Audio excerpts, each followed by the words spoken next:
But we can't concern ourselves with what was. We must act on what is.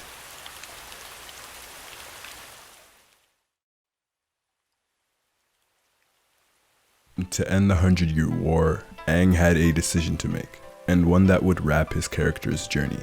And that decision was either to kill Fire Lord Ozai or to find another way. And in his final moment, we all know Aang's choice. To look at Aang's journey thematically is to look at who Aang is as a character, to understand what his beliefs are and how they align with the theme of the story. And that theme is thrown at us, the audience, countless times, and appears in the very first episode and in the title of the show. One of identity and destiny. Aang is the last Airbender, the Avatar, whose destiny is to stop the Fire Lord and save the world. But how he does that has always been up to him. One of the main themes of Avatar is about accepting and or reshaping one's own destiny, and that's a theme that is present in both Aang and in Zuko. Aang, who never wanted to be the Avatar, is thrusted into this position to bring balance to the world, but along the way he is presented with the idea that he must do it his own way. To Aang, his destiny was always to defeat the Fire Lord, but never to kill him. The Avatar's duty is to the world, first and foremost. They must have the intention to take care of the world before themselves and their needs. Whether that is to act decisively, or whether that action is against a former friend, this is their duty. We've seen the failure to act decisively and the outcome of that failure. When Roku failed to take Sozin down, it began the 100-Year War. We all know Aang's story. The fun-loving air nomad who ran away from his responsibility because he didn't want to be the Avatar. Being the Avatar meant that he couldn't be a child anymore. He couldn't be just like the other kids. In his own words, "How could they do that to me? They wanted to take away everything I knew and everyone I loved!"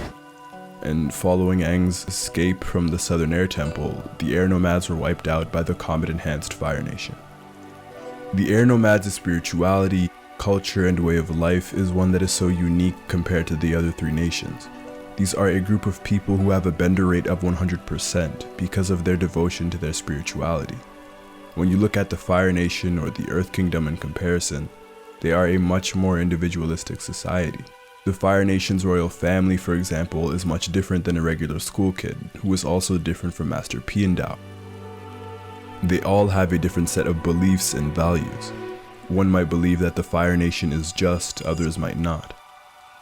Someone from Umashu might rebel against the war compared to someone from Ba Sing Se. The southern and northern water tribes have different customs when it comes to men and women waterbending. But the Air Nomads in their seclusion all follow the teachings of pacifism, and they were all aligned culturally and spiritually with the same ideals.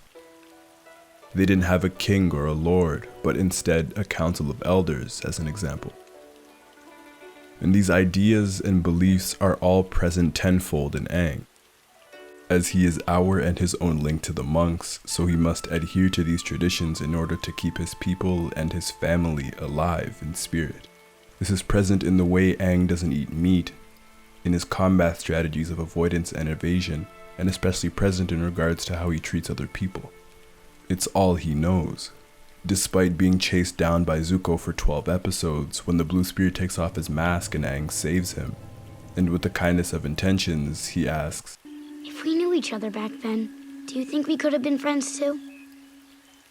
Further, in Book 3, after witnessing the story of Roku and Sozin, Aang still believes that everyone, even the Fire Lord and the Fire Nation, have to be treated like they're worth giving a chance. no matter how much blood the Fire Nation or the Fire Lord has shed, Aang has been taught that he must value everything and everyone, even if that person is the Fire Lord. To revisit the Avatar and their role, when looking at Aang and Yang Chen, two air nomads, it's easy to see how wisdom could be passed on from the past Avatar to Aang, but these are two people with two completely different circumstances. While we aren't told of Yang Chen's personal trials and tribulations, each Avatar has had their own ways of dealing with trouble, even if it doesn't pan out the way they want it to. Furthermore, the difference is that Yang Chen wasn't the last Airbender. She had generations that would follow after her. Aang's story was about becoming the Avatar, the chosen one, the hero's journey, from the boy in the iceberg to Avatar Aang. with that title also grants the Avatar the liberty to choose, the same way Roku decided not to end Sozin's life when he had the chance, in the same way that Kyoshi would have killed Chin the Conqueror if given the chance. That choice is what defines the person. Who Roku is different than who Kyoshi is, who is different than Aang.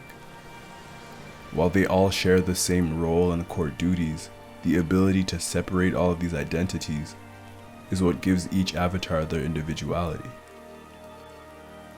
Though Aang's choice does make me think that as selfless of a person that Aang is, the kid who was willing to take a girl he barely knew to the Northern Water Tribe, and the same person who did everything to help a couple enter Ba Sing Se, was Aang's decision selfish? Or was it irresponsible? What would have happened if Aang's soul was corrupted and he died on the spot, instead of ending the Fire Lord's life? On the other hand, maybe he and the Lion Turtle knew that his soul was incorruptible, and that he was filled with that purity.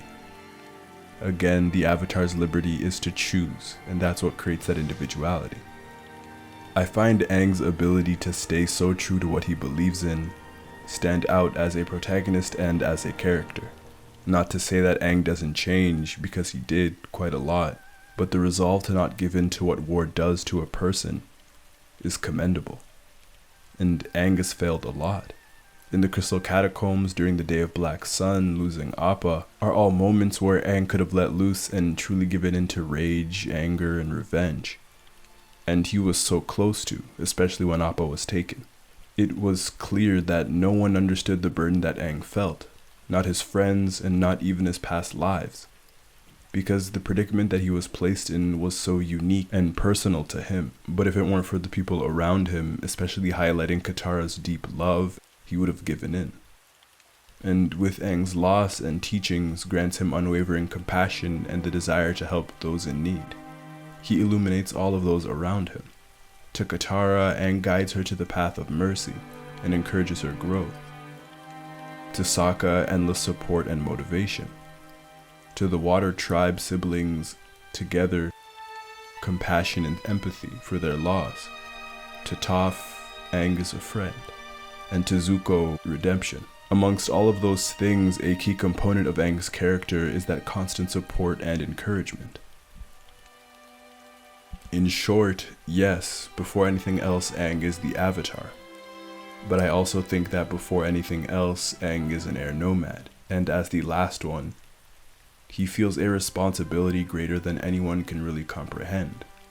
Because he's the one who ran away. He's the one who holds all of this great power, and who feels that if he had stayed, he could have saved his people and the world. Aang has failed his people and failed the world, so staying true to them, staying true to their beliefs and their ways of life, is the only way to redeem himself. And there is so much power in that, as his decision wraps up his journey of identity and destiny. Further, I think asking Aang to kill Ozai not only kills Aang, but it strips him of that goodness in which he sees the world through. Because at the end of the day, Aang is a 12-year-old monk.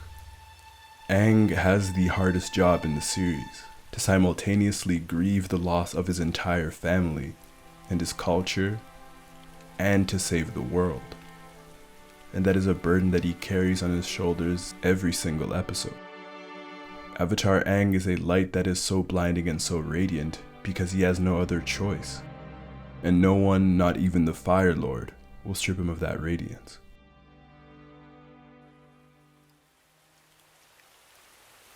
Do you really think friendships can last more than one lifetime?